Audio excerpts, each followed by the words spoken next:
the tree and the star, the joyful carols. All of these are fantastic elements of Christmas, and it cannot do without these, that's true. And yeah, I love those.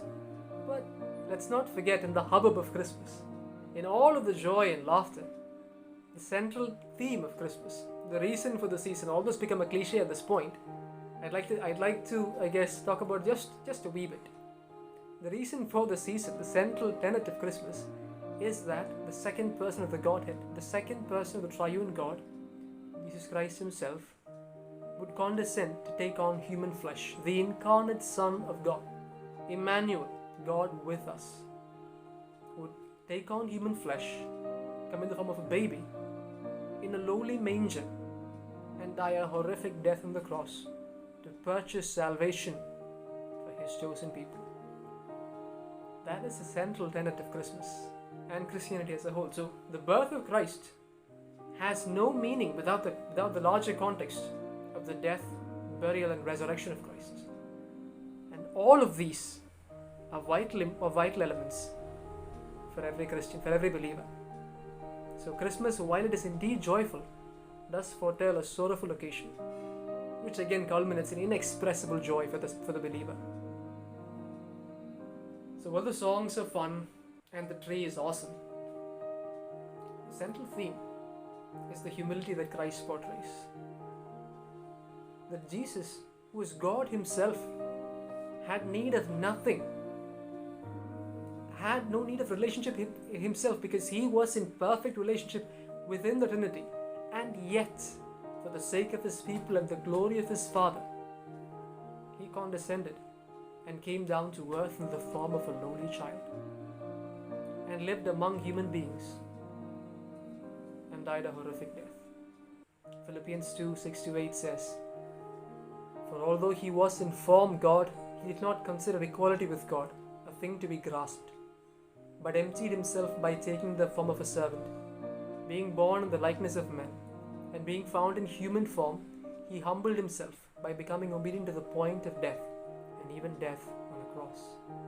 And that is humility, that the King of Kings and the Lord of Lords should so humble himself as to be born in a lowly manger, must give us pause. He came to save and redeem those whom he chose before the foundation of the world. And Jesus accomplished that very thing on the cross. As we celebrate Christmas, in fact, as we celebrate the incarnation of the Son of God, let us bear that in mind, that he came to purchase salvation for us. That Immanuel, God with us, came down to earth to purchase salvation for his chosen people.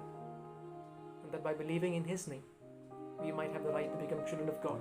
Children born not of natural descent or a husband's decision, but born of God.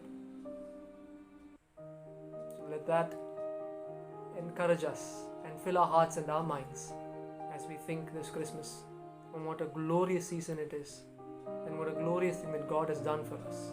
Let us never forget that the King of Kings laid down his own life for his people, that the Good Shepherd who chose to come for his own.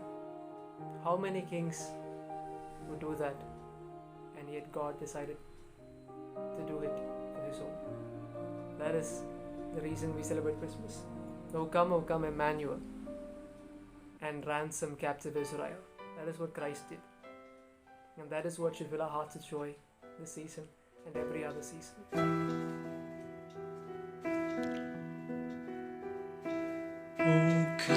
O come, Immanuel,